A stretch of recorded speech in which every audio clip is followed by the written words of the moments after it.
ఆ నల్లకోట ఆయన ఇంకా రాలేదా? లాయర్ గారు వద్దాం అనుకున్నారు మేడం. తనకేదో చిన్న పని పడి నన్ను పంపించారు.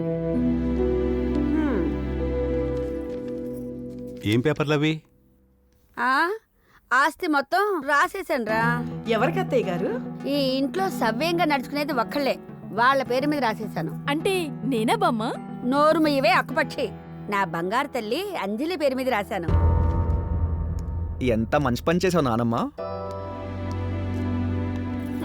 చాలే సంబడం. అలా ఎలా రాస్తారండి తన పేరు మీద? ఇది తరతరాల నుంచి సంక్రమించిన ఆస్తి కాదు, ఫ్రీగా రాసివ్వడానికి. నేను నా భర్త కష్టపడి సంపాదించిన ఆస్తి. నా ఇష్టం వచ్చిన వాళ్ళకి రాసుకోవచ్చు. నువ్వు నాకు ఇచ్చిన విలువ ఇదే అన్నమాట. ఇన్నాళ్ళు నిన్ను చూసుకున్నందుకు నువ్వు నాకు బాగా గుణపాఠం నేర్పావమ్మా.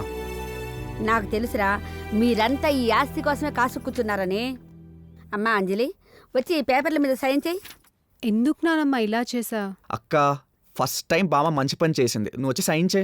అది నువ్వు ఉండరా. అవన్నీ ఆలోచించక నువ్వు వచ్చి సైన్ చే.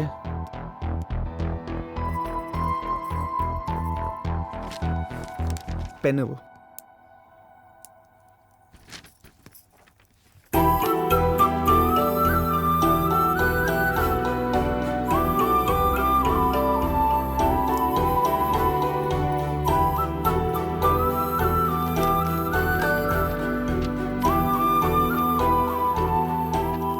అత్తయ్య గారు అంతా దానికే రాశారు, మరి మాకేం ఇవ్వరా?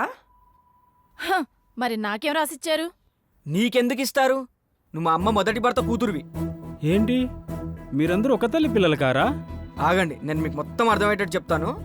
ఈమె మా అమ్మ మొదటి భర్త కూతురు, వాడు మా నాన్న మొదటి భార్య కొడుకు, తను మా నాన్న మొదటి భార్య కూతురు. వీళ్ళిద్దరి అసలు కొడుకు నేను, కాబట్టి ఆస్తికి వారసుని కూడా నేనే. నోరు మీరే అపరిచితుడా. ఇదిగో అబ్బాయి మేడం. 2-3 రోజుల్లో రిజిస్ట్రేషన్ ఏర్పాటు చేయమని అలాగే అమ్మా. మీ లాయర్తో చెప్పు. ఉంటానండి.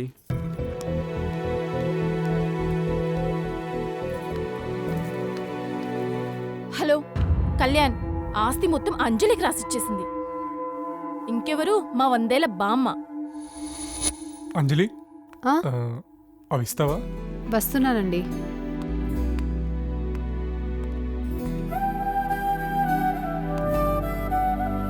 ఇదిగోండి.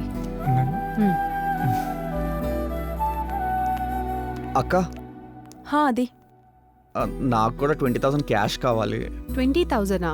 ఎందుకురా? ప్లీజ్ అక్క, ప్లీజ్. క్యాష్ లేదు, చెక్ ఓకేనా? సరే.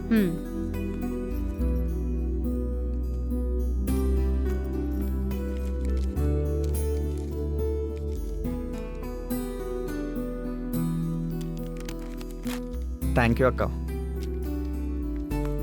చూసావమ్మా, ఆస్తి మొత్తం వాళ్ళదయ్యేటప్పటికి ఇష్టం వచ్చినట్టు పంచుకుంటున్నారు. అవునే, ఆస్తి మొత్తం పెళ్ళాం చేతిలోకి రాగానే వీడి ఆశలకు రెక్కలొచ్చేసినాయి.